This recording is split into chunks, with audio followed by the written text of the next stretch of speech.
मेरा नेताओं से मतभेद था तथा अब तक है। ये मेरे 28 फरवरी 1935 के सावरकर के नाम पत्र से भली भांति विदित होता है। आज भी मेरे वही विचार है। गांधी जी से मेरी शत्रुता नहीं थी। लोग कहते हैं कि पाकिस्तान योजना में उनका मन शुद्ध था। मैं ये बताना चाहता हूं कि मेरे मन में देश प्रेम के अतिरिक्त कुछ न था। मुझे इस कारण हाथ उठाना पड़ा कि पाकिस्तान बनने पर जो भयंकर घटनाएं हुई उनके उत्तरदायी केवल गांधी जी थे। मुझे यह पता था कि हत्या के बाद लोगों के विचार मेरे विषय में बदल जाएंगे। समाज में मेरा जितना आदर है वो नष्ट हो जाएगा। मैं जानता था कि समाचार पत्र बुरी तरह मेरी निंदा करेंगे, किंतु मैं नहीं जानता था कि अखबार इतने पतित हो जाएंगे कि सत्य का गला घोंट देंगे। समाचार पत्रों ने कभी निष्पक्षता से नहीं लिखा। यदि वे देश के हित का अधिक ध्यान रखते और एक मनुष्य की व्यक्तिगत इच्छाओं को कम ध्यान देते तो देश के नेता पाकिस्तान स्वीकार न करते। समाचार पत्रों की ये नीति थी कि लीडरों की गलतियों को प्रकट न होने दिया जाए। देश का विभाजन इससे सरल हो गया।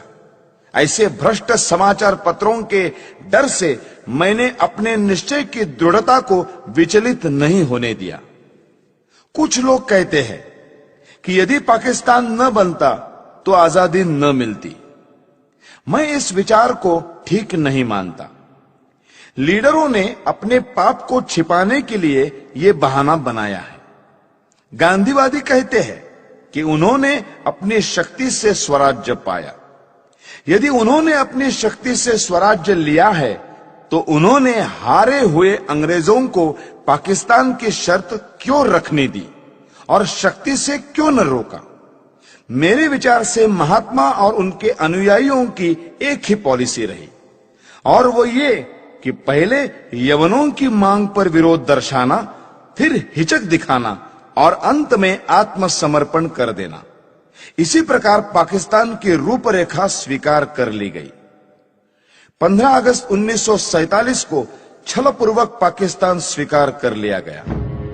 पंजाब, बंगाल, सीमा प्रांत और सिंध के हिंदुओं का कोई विचार नहीं किया गया। देश के टुकड़े करके एक मजहबी धर्मनिष्ठित मुस्लिम राज्य बना दिया गया। मुसलमानों को अपने अराष्ट्रीय कार्यों का फल पाकिस्तान के रूप में मिल गया। गांधीवादी नेताओं ने उन लोगों को देशद्रोही सांप्रदायिक कहकर पुकारा जिन्होंने पाकिस्तान का विरोध किया था, और पाकिस्तान स्वयं स्वीकार करके जिना की सब बात मान ली। इस दुर्घटना से मेरे मन की शांति भंग हो गई। पाकिस्तान बनाने के बाद कांग्रेस सरकार पाकिस्तान के हिंदुओं की रक्षा करती तो मेरा क्रोध शांत हो जाता। मैं नहीं देख सकता था कि जनता को धोखा दिया जाए। करोड़ों हिंदुओं को मुसलमानों की दया पर छोड़कर गांधीवादी कहते रहे कि हिंदुओं को पाकिस्तान से नहीं आना चाहिए और वही रहना चाहिए। इस प्रकार हिंदू मुसलमानों के चंगुल में फंस गए और विकट विपत्तियों के शिकार हुए। जब मुझे इन घटनाओं की याद आती है तो मैं कांप उठता हूं। प्रतिदिन सहस्त्रों हिंदुओं का संहार होता था। 15,000 सिखों को गोलियों से भून दिया गया। हिंदू स्त्रियों को नग्न करके जुलूस निकाले गए। उनको पशुओं की भांति बेचा गया। लाखों हिंदुओं को धर्म बचाकर भागना पड़ा। 40 मील लंबा हिंदू निराश्रितों का जत्था हिंदुस्तान की ओर आ रहा था। हिंदुस्तान शासन इस भयानक कृत्य का कैसे भयानक निवारण करता था? उन निराश्रितों को वायुयान से रोटियां फेंककर।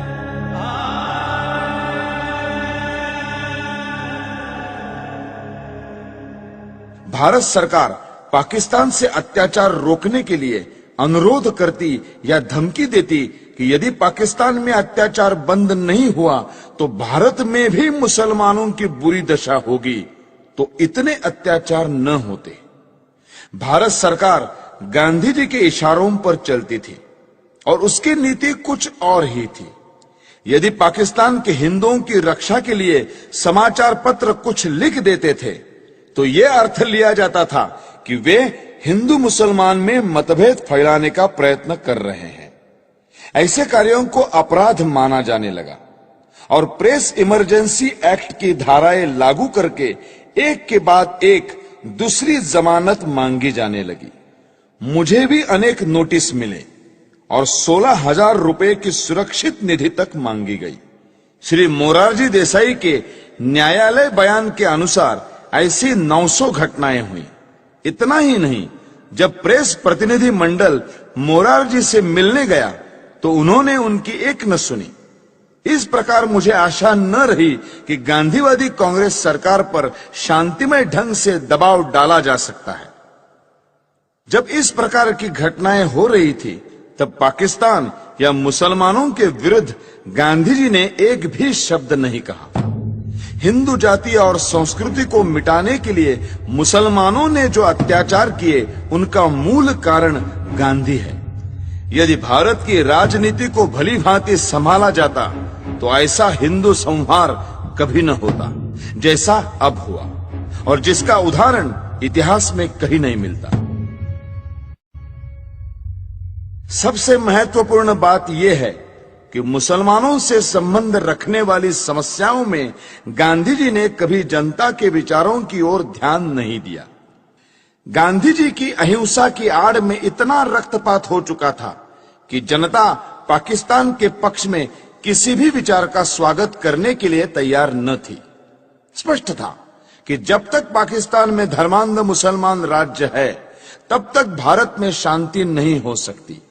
फिर भी गांधी जी इस प्रकार का प्रचार कर रहे थे और इस तरह के विचार पाकिस्तान के पक्ष में फैला रहे थे जैसा कर सकने में कोई कट्टर लीगी नेता भी सफल न हो पाता।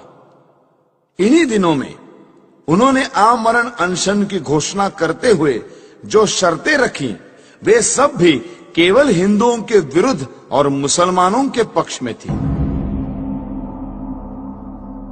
गांधी जी के अनशन की जो शर्तें थी उनमें पहली ये थी कि दिल्ली की मस्जिदों में रह रहे हिंदू शरणार्थियों को बाहर निकाला जाए और मस्जिदें मुसलमानों को सौंप दी जाए।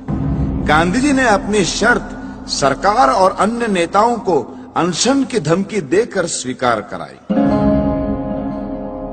जिस दिन यह घटना हुई उस दिन मैं दिल्ली में था। मैंने देखा कि किस प्रकार गांधी जी की जिद को पूरा किया गया। वे शीत के दिन थे। गांधी जी ने अनशन खोला। उस दिन वर्षा हो रही थी।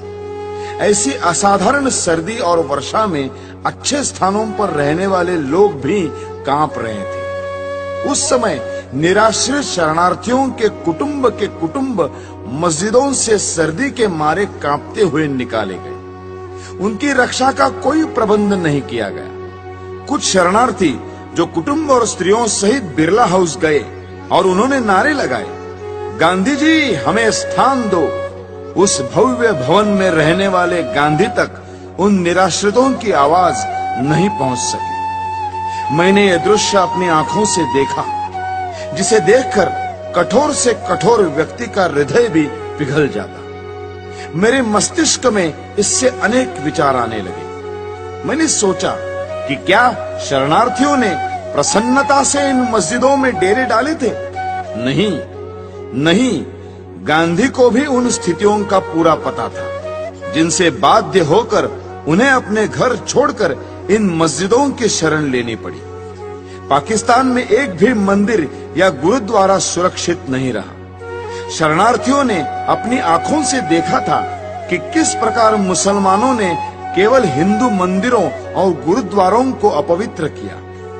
जो हिंदू शरणार्थी दिल्ली शरण लेने के लिए आए थे उन्हें यहाँ कोई स्थान नहीं मिला। इसमें आश्चर्य की क्या बात है? यदि उन लोगों ने पेड़ों के नीचे और गली कूचों में न पड़े रहकर पंजाब में बीती हुई दुर्घटनाओं को स्मरण करके दिल्ली की व्यर्थ पड़ी मस्जिदों में शरण ली। मेरे विचार में इस प्रकार मस्जिदें मानवता की भलाई के लिए काम आ रही थी। गांधी जी ने यह निश्चय किया कि मस्जिदों को खाली कराया जाए, वहां उनके रहने का दूसरा प्रबंध क्यों नहीं कराया? उन्होंने पाकिस्तान के मंदिर हिंदुओं को सौंपने की मांग क्यों नहीं की? जिससे पता चलता कि गांधी वस्तुतः अहिंसा के पुजारी है, हिंदू मुस्लिम एकता के इच्छुक है और उनमें निष्पक्ष आत्मशक्ति है। गांधी ने पूरी चालाकी की और अपने अनशन को खोलने के लिए पाकिस्तान के लिए एक भी शर्त न रखी। यदि वे रखते तो संसार देखता कि गांधी जी अनशन करते हुए स्वर्ग सिधार जाते और पाकिस्तान के एक भी मुसलमान को लेश मात्र दुख न होता। उन्होंने अपने अनुभव से देख लिया था कि उनके व्रत का जिना पर कोई प्रभाव नहीं पड़ता और लीग उनकी आत्मशक्ति की परवाह नहीं करती। अंत में यह कहना अनुचित न होगा कि गांधी के फूल यानी अस्थि भारत और विदेशों की बहुत सी नदियों में बहाए गए, परंतु ये अस्थि पाकिस्तान की सिंधु नदी में नहीं बहाई जा सकी। इस संबंध में पाकिस्तान में भारत के राजदूत श्रीयुत श्री प्रकाश जी का प्रयत्न निष्फल रहा। अब 55 करोड़ रुपयों की बात लीजिए। उप प्रधानमंत्री का निवेदन देखिए। गांधी जी ने स्वयं कहा है कि किसी गवर्नमेंट से उसका निर्णय बदलवाना कठिन हो जाता है, लेकिन भारत सरकार ने गांधी जी के अनशन के कारण पाकिस्तान को 55 करोड़ रुपए न देने का अपना निर्णय बदल दिया। गांधी जी का 21 जनवरी 1948 का प्रार्थना प्रवचन देखिए। सरकार ने 55 करोड़ रुपए न देने का निर्णय जनता के प्रतिनिधि होने के नाते किया था, लेकिन गांधी जी के अनशन ने इस निर्णय को बदल दिया। तब मुझे यह ज्ञात हुआ कि गांधी जी की पाकिस्तान परस्ती के आगे जनता के मत का कोई महत्व नहीं है। अपने प्रतिवृत्त के पहले खंड के पृष्ठ 143 पर न्यायमूर्ति कपूर ने उस समय वृत्तपत्रों में छपी प्रक्रिया का एक उदाहरण दिया है। अनुच्छेद 12A-45 इस प्रकार है। बंबई के साप्ताहिक नेशनल गार्डियन ने अपने 17 जनवरी 1947 के अंक में नेहरू शासन से हिंदुस्तान की घोर वंचना, पाकिस्तान ध्वंस से जो पा न सका वो गांधी जी के हट्टाग्रह से पा सका, इस शीर्षक के नीचे दिया था, अपने राष्ट्रीय जनों का जिससे नरसंहार होगा वो पैसे देने का कृत्य हम नहीं करेंगे।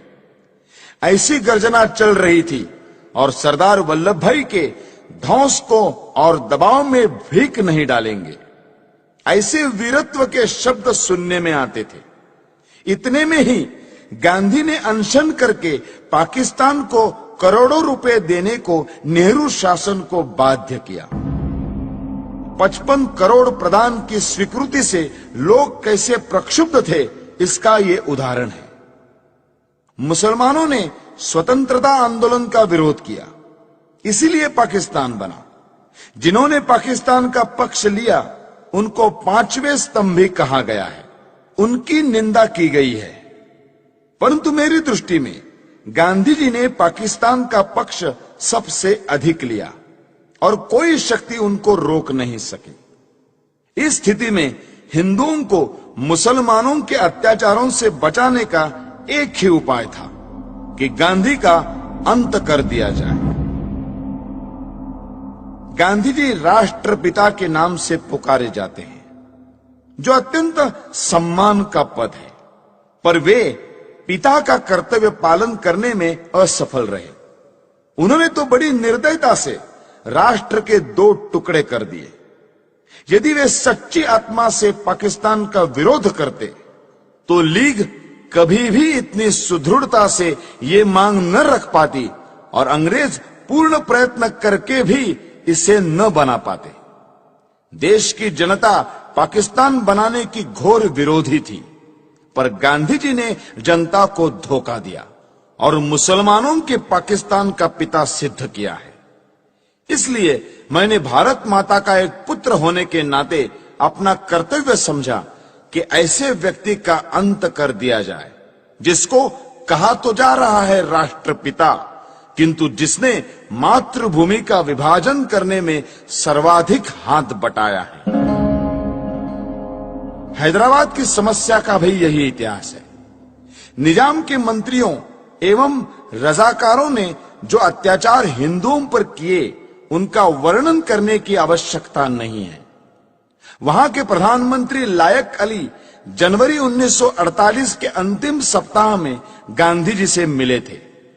शीघ्र ही पता लग गया कि गांधी जी का व्यवहार इस विषय में भी विचित्र है। जिस प्रकार उन्होंने सुरावर्दी को अपनाया था, उसी प्रकार कासिम रिजवी को भी दत्तक पुत्र समझकर व्यवहार करेंगे, ये बिल्कुल स्पष्ट था। जब तक गांधी जी जीवित थे, तब तक सरकार हैदराबाद के विरुद्ध कुछ न कर सकी, यद्यपि वो पूर्ण अधिकार और शक्ति संपन्न थी। यदि गांधी जी के जीवन में ही भारत सरकार हैदराबाद में सेना या पुलिस की कोई कार्रवाई करने का निश्चय करती, तो गांधी जी हिंदू मुस्लिम एकता के नाम पर सरकार को अपने निश्चय बदलने पर बाध्य कर देते। जिस प्रकार 55 करोड़ रुपया पाकिस्तान को न देने का निर्णय वापस लेना पड़ा था। जब गांधी जी अनशन ठान लेते, तो उनको बचाने के लिए सरकार को उनकी इच्छानुसार चलना पड़ता। गांधी जी के अहिंसा सिद्धांत के अनुसार हमें अत्याचार सहन करते जाना चाहिए और शस्त्र या शारीरिक शक्ति से प्रतिकार नहीं करना चाहिए। गांधी जी की अहिंसा उस सिंह की अहिंसा है जो उस समय अहिंसा का पुजारी हो जाता है, जब वो सहस्त्रों गायों को खा पीकर थक जाता है। कानपुर में गणेश शंकर विद्यार्थी को मुसलमानों ने निर्दयता से मार दिया था। गांधी जी उनका उदाहरण देकर कहते थे कि इस प्रकार अहिंसा पर चलकर अपना बलिदान कर देना चाहिए। मेरा विश्वास है यह अहिंसा यानी नपुंसकत्व देश को नष्ट कर देगी और पाकिस्तान भारत पर आधिपत्य जमा लेगा। मुझे स्पष्ट दिखाई देता था कि यदि मैं गांधी जी का वध करूंगा, तो मैं जड़ मूल से नष्ट कर दिया जाऊंगा। लोग मुझसे घृणा करेंगे। मेरा सम्मान जो मुझे प्राणों से अधिक प्रिय है, नष्ट हो जाएगा। किंतु साथ में मैं ये भी जानता था कि गांधी जी सदा के लिए विदा हो जाएंगे, तो देश की राजनीति में शस्त्र प्रयोग और प्रतिकारात्मक कार्यवाही को स्थान मिलेगा। देश शक्तिशाली होगा। मैं अवश्य मरूंगा, किंतु देश अत्याचारों से मुक्त होगा। सब मुझे मूर्ख कहेंगे, पर देश ऐसे मार्ग पर चलेगा जो उचित होगा। यही सोचकर मैंने गांधी जी का अंत करने की ठानी। मैंने अपना निर्णय किसी को नहीं बताया। 30 जनवरी 1948 के दिन मैंने गांधी जी का वध किया। मेरे पास कहने को और कुछ नहीं है। यदि देशभक्ति पाप है, तो मैं पाप मानता हूं। मैंने पाप किया है। यदि प्रशंसनीय है, तो मैं अपने आप को उस प्रशंसा का अधिकारी समझता हूं। मुझे विश्वास है, यदि मनुष्यों द्वारा स्थापित न्यायालय से ऊपर कोई और न्यायालय होगा, तो उसमें मेरे कार्य को अपराध नहीं समझा जाएगा। मैंने देश और जाति की भलाई के लिए यह काम किया है। मैंने उस व्यक्ति पर गोली चलाई जिसकी नीति से हिंदुओं पर घोर संकट आए और हिंदू नष्ट हुए। वास्तव में मेरे जीवन का उसी समय अंत हो गया था जब गांधी जी पर गोली चलाई थी। उसके पश्चात मैं अनासक्त जीवन बिता रहा हूं। मेरे लिए संतोष का विषय है कि मुझे कोई पश्चाताप नहीं है। हैदराबाद की समस्या में अकारण देर हो रही थी। सरकार ने गांधी जी के मृत्यु के बाद शस्त्र शक्ति से इस समस्या को ठीक रूप से सुलझा दिया है। भारत की आधुनिक राजनीति और सरकार अभी तक तो ठीक प्रकार से चलती हुई जान पड़ रही है। गृह मंत्री ने कहा है कि देश के पास प्रचुर युद्ध सामग्री होनी चाहिए। ऐसा विचार प्रकट करते हुए उन्होंने ये नहीं कहा कि वे गांधी जी के सिद्धांतों पर चलकर ये सब कुछ करेंगे। यदि वे ऐसा कहें तो केवल अपने मन के संतोष के लिए कहेंगे। ये याद रखना चाहिए कि यदि आधुनिक शस्त्रों का प्रयोग करके ये कहा जाए कि गांधी जी के अहिंसा सिद्धांत पर चला जा रहा है, तो हिटलर, मुसोलिनी, चर्चिल या रूजवेल्ट के देश रक्षा के ढंग और गांधी जी के अहिंसा सिद्धांत में कोई भेद नहीं रह जाएगा। मैं यह मानने को तैयार हूं कि गांधी जी ने देश के लिए बहुत कष्ट उठाए। उन्होंने जनता में जागृति पैदा की। उन्होंने स्वार्थवश कुछ नहीं किया, परंतु दुख यह है कि वे इतने ईमानदार नहीं थे कि अहिंसा की हार को स्वीकार कर लेते। मैंने दूसरे भारतीय देशभक्तों और नेताओं के भी चरित्र पढ़े हैं जिन्होंने गांधी जी से अधिक बलिदान किए हैं। कुछ भी हो, गांधी जी ने देश की जो सेवा की है उसके लिए मैं उनका आदर करता हूं। उन पर गोली चलाने के पूर्व मैं उनके सम्मान में इसीलिए नतमस्तक हुआ था, किंतु जनता को धोखा देकर पूज्य मातृभूमि के विभाजन का अधिकार किसी बड़े से बड़े महात्मा को नहीं है। गांधी जी ने देश को छल कर देश के टुकड़े किए, क्योंकि ऐसा न्यायालय या कानून नहीं था जिसके आधार पर ऐसे अपराधी को दंड दिया जा सकता। इसीलिए मैंने गांधी को गोली मारी। उनको दंड देने का केवल यही एक तरीका रह गया था। यदि मैं यह न करता तो मेरे लिए अच्छा ही होता, परंतु स्थिति बहुत खराब हो गई थी और मेरे हृदय में इतना अधिक क्षोभ था कि मैंने सोचा कि गांधी जी को स्वाभाविक मृत्यु से नहीं मरने देना चाहिए। संसार को पता लग जाए कि इस व्यक्ति ने अन्यायपूर्वक राष्ट्र के साथ छल करके भयानक रूप से देश के एक संप्रदाय का जो पक्ष लिया है उसका दंड भोगना पड़ा। मैंने इस समस्या का अंत इसी प्रकार करना चाहा, क्योंकि इसी से लाखों निर्दोष हिंदुओं का जीवन बच सकता था। गांधी जी की जो अहममयी प्रवृत्ति इस पवित्र भूमि के पुत्रों के लिए घातक सिद्ध हुई, उसके लिए भगवान उन्हें क्षमा करे। मेरी न किसी से कोई शत्रुता है, न किसी के प्रति कोई दुर्भावना। यह मैं अवश्य कहता हूं कि इस सरकार के लिए मेरे हृदय में कोई आदर न था, क्योंकि ये अनुचित रूप से देश के शत्रुओं के हाथ मजबूत कर रही थी। मैं देख रहा था कि ये नीति गांधी के कारण थी। अब ऐसे व्यक्ति का अंत हो जाने के बाद वो राष्ट्र निर्माण की योजनाओं पर कार्य करने के लिए स्वतंत्र है। किंतु मुझे यह कहते दुख होता है कि प्रधानमंत्री नेहरू के भाषणों और कार्यों में बड़ा अंतर है। वे धर्मनिरपेक्षता के आधार पर राष्ट्र निर्माण की बातें करते हैं, जबकि उन्होंने स्वयं पाकिस्तान को धार्मिक आधार पर स्वीकार किया है। उन्हें सोचना चाहिए था कि सांप्रदायिक आधार पर बनाया हुआ पाकिस्तान भारत के लिए लाभदायक न होगा। फिर भी सब कुछ सोचने के पश्चात मेरे हृदय ने कहा कि गांधी जी के विरुद्ध काम करना चाहिए। किसी ने मुझ पर इस संबंध में कोई दबाव नहीं डाला और न ही कोई डाल सकता था। आप मेरी इस भावना को जिस प्रकार देखना चाहे देखें, और इस भावना के परिणाम स्वरूप मेरे किए हुए इस कार्य को देखकर जो दंड उचित समझे दें। इस विषय में कुछ कहने की मेरी इच्छा नहीं है। मैं किसी प्रकार की दया नहीं चाहता। मैं ये भी नहीं चाहता कि मेरी ओर से कोई दया की याचना करे। इस अभियोग में बहुत से मनुष्यों को मेरे साथ इस अपराध में ले लिया है। उन पर आरोप है कि उन्होंने षड्यंत्र रचा। इस विषय में मैं पहले ही कह चुका हूं कि इस कार्य में मेरा कोई साथी नहीं था। स्वयं मैं और केवल मैं ही इसका उत्तरदायी हूं।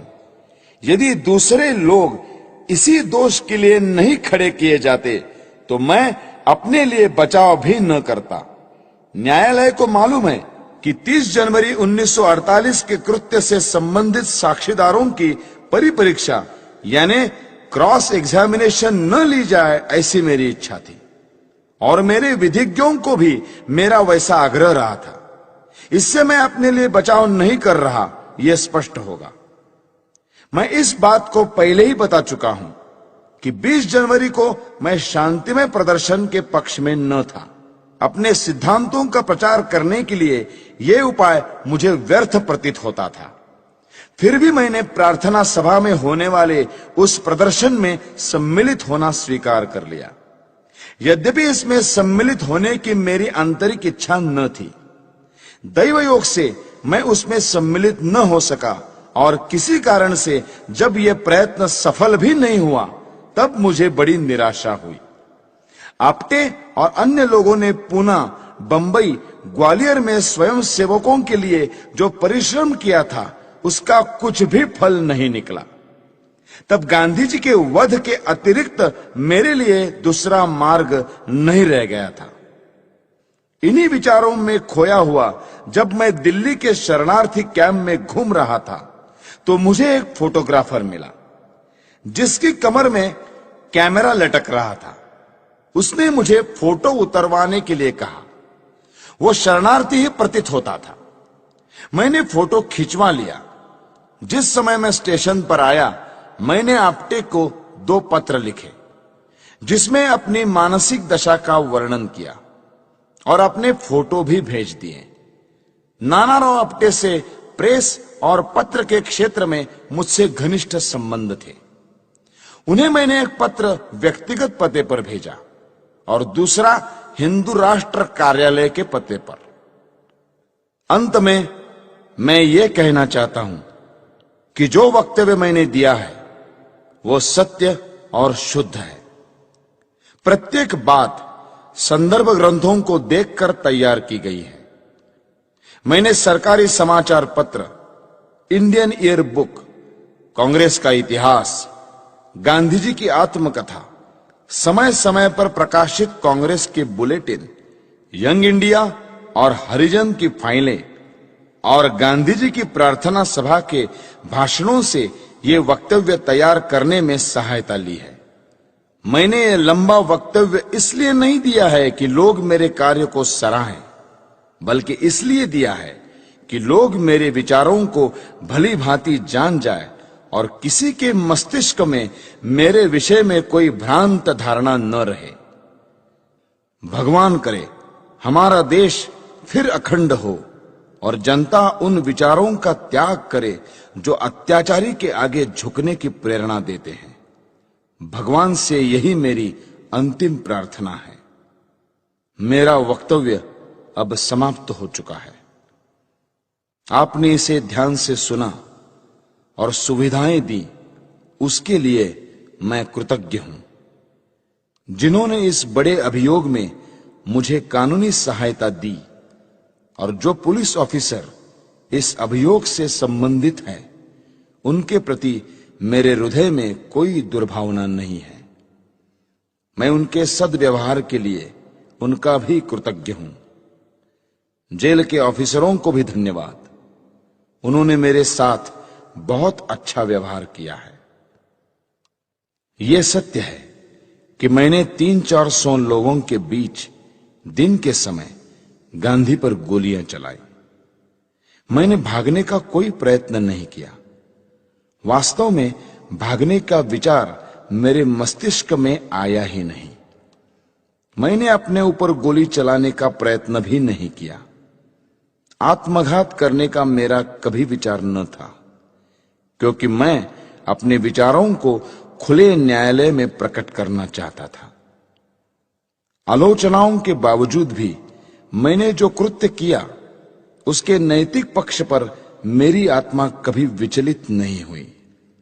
मुझे किंचित भी संदेह नहीं कि भविष्य में सच्चाई और ईमानदारी से इतिहास के इस अध्याय को इतिहासकार लिखेंगे तो वे मेरे कार्यों और उसके परिणाम का सही मूल्यांकन करेंगे। अखंड भारत अमर रहे। वंदे मातरम। दिल्ली, 8 नवंबर 1948। नथुराम विनायक गोडसे। अभियुक्त क्रमांक 1।